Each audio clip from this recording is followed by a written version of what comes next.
I now have the honor of introducing the Ambassador of Japan to the United States, Shigeo Yamada.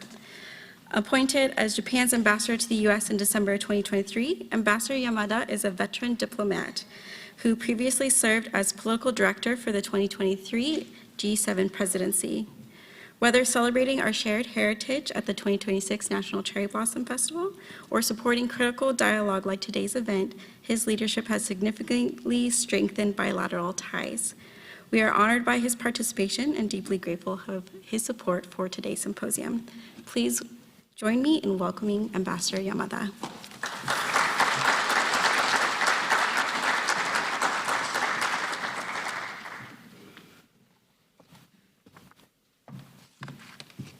Good afternoon. Konnichiwa. It is my great pleasure to join you this afternoon, and I'd like to express my appreciation to JITTI and APTA for making this symposium possible. As Japan's ambassador to the United States, I'm pleased to support the industry, which has long served as both a conduit and, in many ways, backbone of innovation and exchanges that define Japan-US partnership. And speaking about Japan-US partnership, it was just a couple days ago, or I should say last week, that Prime Minister Takaichi was in town. And in her meeting with President Trump, their two leaders reaffirmed their commitment to elevating our partnership to even greater heights. And to me, what was notable was the announcement of a series of concrete projects and initiatives across many fields. For example, in the national security field, the two leaders decided to strengthen our cooperation in co-developing and co-producing critical missile systems and other capabilities in order to enhance our deterrent capabilities in the face of very severe security situation in the region. In the economic field, the two leaders decided to deepen our cooperation in such areas as energy partnership, the critical minerals and rare earth supply chains, and advanced and emerging technologies, including AI. There also was an announcement on the second batch of investment projects under the Strategic Investment Initiative. That is a framework established during the tariff negotiation last year. And one of the projects announced was the construction of advanced small modular nuclear reactors. And I attended both the meeting in the office and Oval Office and also dinner that evening. And I witnessed firsthand very strong bonds, partnership between our two leaders, but more importantly, between our two countries.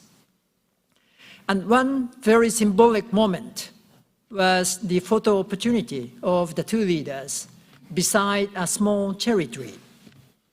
And that cherry tree was one of the 250 cherry trees Japan is presenting to the United States to celebrate the 250th anniversary of this country. And as President Scottera said, the cherry trees around the tidal basin reached their peak bloom today. And I hope these additional 250 cherry trees will also flourish as enduring symbols of the friendship between the peoples of Japan and the United States for many generations to come.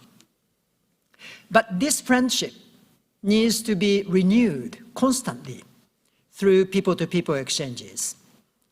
And tourism is one of the most powerful tools to promote that people-to-people exchanges. And this year, mega events like World Baseball Classic and FIFA World Cup, they are inspiring Japanese people to visit the United States. And building on that momentum, we are now conducting Japan-US tourism campaign 2026. And in that campaign, the reliable and modern public transportation will play a very important role. So therefore, it is very fitting that we gather here today to reflect on the future of railways, both in Japan and the United States.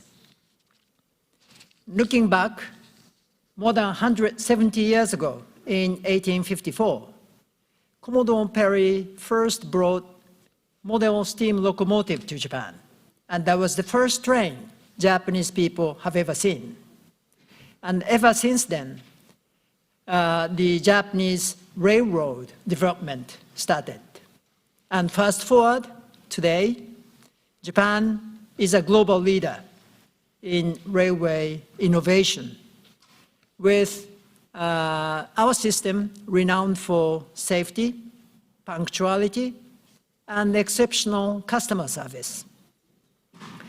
And railways today still connect Japan and the United States by bringing people, goods, and opportunities for exchanges forward. And the Japanese rail car companies have established manufacturing factories across the United States, employing American workers and supplying state-of-the-art rolling stocks to urban transit systems nationwide, including iconic Washington Metro.